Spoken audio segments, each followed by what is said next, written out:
Hi, we're Joel and Lia, and today's video is about attitudes to money, UK versus US. We've noticed this a lot in general, and we've said it before on the channel, how Brits tend to be a bit shy and reserved when talking about money, whereas Americans seem to be a lot more open with their attitudes to money. They're not embarrassed to talk about it. We're going to go into more detail, but before we start, we must say that this video has been sponsored by Nova Credit, and Nova Credit are a company that can help you with managing your money if you're a new immigrant to the US. So if you've just moved, you've got no credit score, you're a bit worried, Nova Credit are an amazing company to talk to. We'll talk about them as we weave through this video. Stay tuned. So first thing we want to talk about, before we talk about like personal attitudes towards money and spending, let's talk a little bit about credit and debt and credit cards. Yeah, because this is something that as Brits, or I feel like it is a British thing, but maybe I should say that personally, and I know you felt it as well, that we're brought up in the UK to be like, credit cards are bad. Don't get a credit card. Yeah. I remember like stories my parents of like families and friends that they know of that have got into so much debt on credit cards, especially young people, that they're like, never get a credit card. And then it reached an age, like a few years ago, when my parents were like, yeah, you should probably get a credit card. And I was like, you always told me not to get one. And they're like, no, I meant when you were like in your early, like late teens or early 20s, like now you should have one. And I was like, why has no one told me this? And they go, oh, you should probably start thinking about building a credit rating actually, otherwise you won't be able to do anything and you won't be able to like borrow money or get anything. So you're like, hang on a minute. As young people, we're told that credit cards are bad. Yeah. I think parents, they just care. It comes from a place of care. They don't want you to get yourself into thousands of debt, even though you might show that you're a responsible kid. Yeah. And I think I was quite responsible growing up. There's just this fear and this like lack of trust that we'd be able to handle money. Yeah. Someone was like, here's 400 quid. Definitely. Let's see how you behave with it. I know. Well, I think that's as well because I've got friends who are terrible with credit cards because like my credit limit I think is like £12,000 a month, but I don't view that as money I can spend every month. I'm like, oh, I can use up to that much, but I don't want to because I won't be able to pay that back. Whereas my friends that are really bad with credit cards go, oh great, 12 grand a month, I can spend 12 grand a month. And I'm like, that's a completely wrong attitude to have. Yeah. So it just depends on the person, I guess. It depends on the person, it depends on their attitude. Like, oh, my overdraft's 1,500. That means that's 1,500 of free money. And I think there's good debt to be in, there's bad debt to be in. Bad debt being like, oh, I'll just go on holiday and never pay it back, or won't be able to pay it back. I'll just buy something that I can't afford, new television, stuff like that. And I think what got our conversation going was the American debt and the fact that apparently we've read 8 out of 10 Americans are all in quite a lot of debt. And I think there's no wonder really when we look at how expensive it is.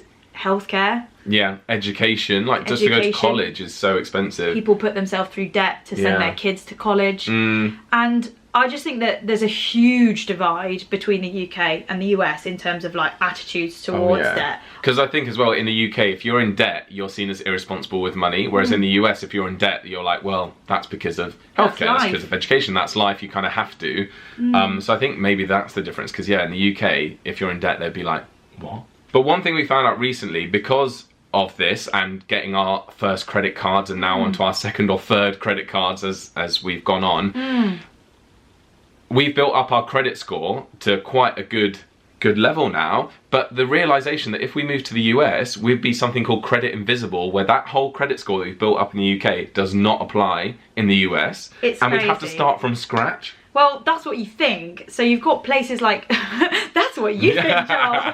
And here comes the sponsored part of the video. No, but it's a natural integration. It was a very natural integration. So you've got Nova Credit. They're a company that will help bring over your financial credit history to the US. So you're not starting from zero. So we wouldn't move to the US and be like, hang on a minute, there's no proof here that I've ever been paying back a mortgage or car loan or anything like that, because well, usually it would be invisible. Nova Credit help banks trust you, basically. Yeah, and they help you get your first credit card with Amex, which is amazing, and it is a free service. So the link will be down in the description. You should definitely check them out if you're a recent immigrant to the US, particularly from Australia, Canada, the UK, India, lots of other countries. So go check them out because I think that would be the most terrifying part, not the most, one of the most scary parts of moving is going, oh, I've built up like this, you know, responsibility and this credit rating in the UK.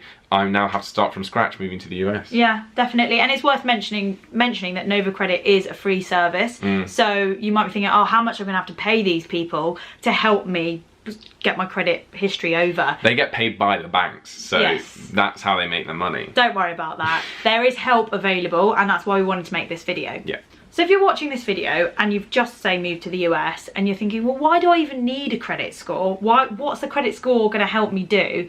It's basically everything. Yeah. Anywhere you go, anytime you try and get money to do something. Like just a phone contract. Yeah, that's tracking your credit history. So if you've ever had any like relationships with any bills you've ever paid in your own name, any car, mortgage, student loan, you've got credit history. And though that data, whether you're late on your payments or whether you're on time every single time, you've never done anything wrong in terms of like being a good steward of money, that means you've got like good scores. You're like, oh, we really trust this person. They showed they're really responsible with money. So you move to a new country, you want to get a car.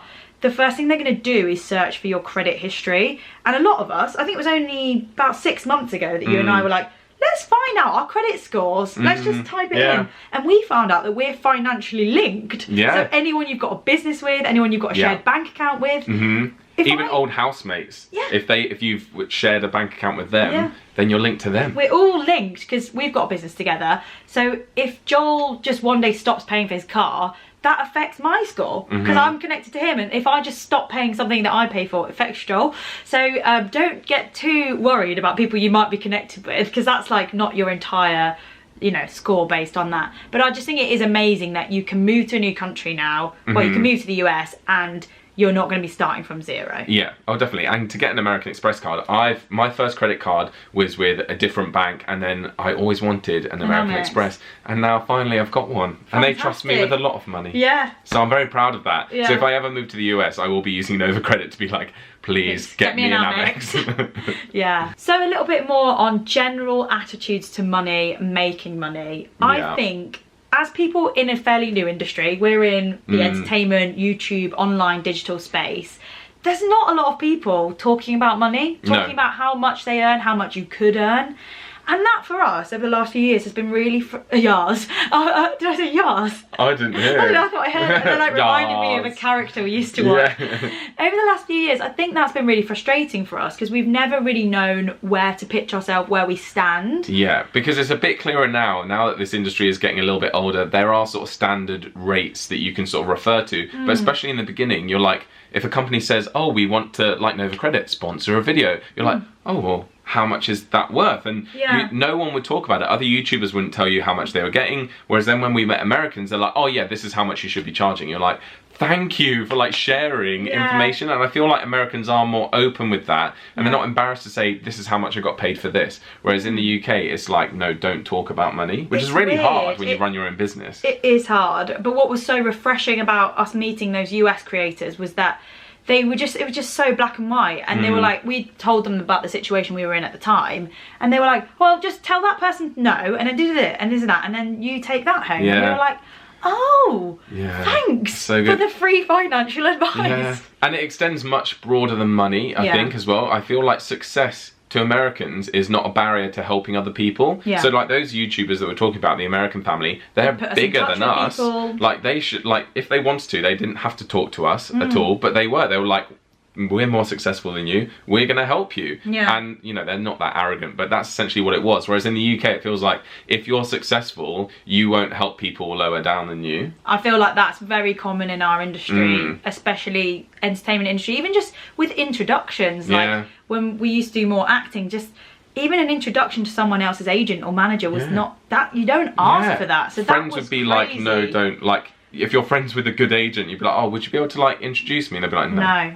That's not a done thing. Whereas in the US, I feel like, well, it was actually the husband of the family we were talking to. He was like, oh yeah, I'll just do you an intro on email. Yeah, and amazing. It blew our mind, and it just got us thinking about the whole like money thing. I feel like people who offer their help, more money is going to come back to them in general. Or maybe that's just my own little weird idea. I just feel like if they help others, it's going to come back. Well, it doesn't take anything away from them, and it's like one day we might grow to bigger than them, and we might help them. And like I think Americans have this attitude of like, we're all in it together, let's all grow together.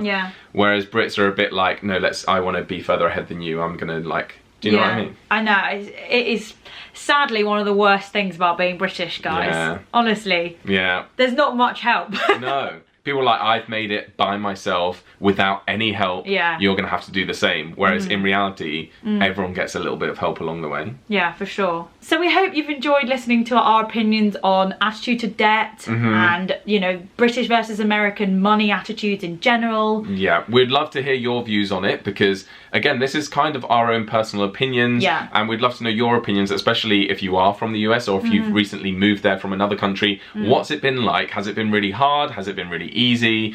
Have you heard an overcredit before? Yeah, and just attitude towards debt in general. I'm a big believer that there's good debt and there's bad debt, and I like reading books on it and about financial education. So you know, if you're getting yourself into debt because you're buying something that's going to make you money, then I think that's good debt. But I think if you're just going to go buy shoes and new TV and handbags, designer things, that's not necessarily good debt. So let us know your opinions on that from where you're from, and we can't wait to chat to you guys in the comments. Yeah, please subscribe if you're new here, and yeah, give the video a like. Thank you guys. Don't forget, links all in our description to Nova Credit. Thank you, Nova, for sponsoring this video. Yeah, and we'll speak to you soon. Bye. Bye.